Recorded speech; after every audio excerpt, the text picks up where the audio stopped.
Police प्रशासन आपल्याला जास्त परवानगी देत नसेल तर मी तुम्हाला सांगतो जिल्ह्यामधून हे आंदोलन पेटलं पाहिजे. जिल्ह्यामध्ये वनवा पेटला पाहिजे. जर वनवा पेटला पेटायलाच पाहिजे. का पेटायला नको?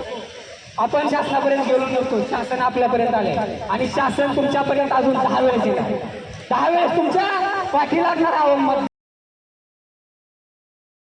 सरकारमध्ये बसले ते सेवा करणार आहे, सेवेकरी आपला.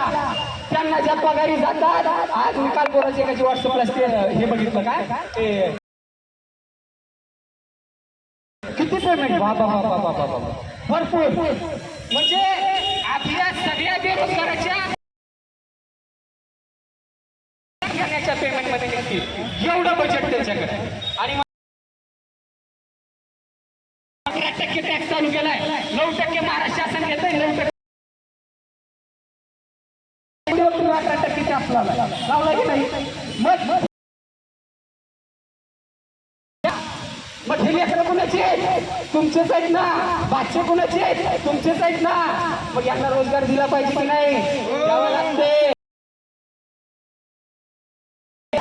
स्थानिक स्वराज्य संस्थाच्या निवडणुकीमध्ये आम्ही महाराष्ट्र मुख्यमंत्री युवा प्रशिक्षणाच्या वतीनं जाहीर निषेध करतो. बहिष्कार म्हणजे बहिष्कार मीही टाकणार नाही. माझ्या घरच्याला जाऊन येणार. मी सांगतो घरच्याला देखील जाऊन द्यायचं. आपल्या आपण घरचे आपल्या पुढे जाणार नसता. आपण घरच्याच्या पुढे जाऊ शकतो पण आपण सुशिक्षित आहोत. का घरच्याच्या पुढे जाऊ? आपल्या पुढे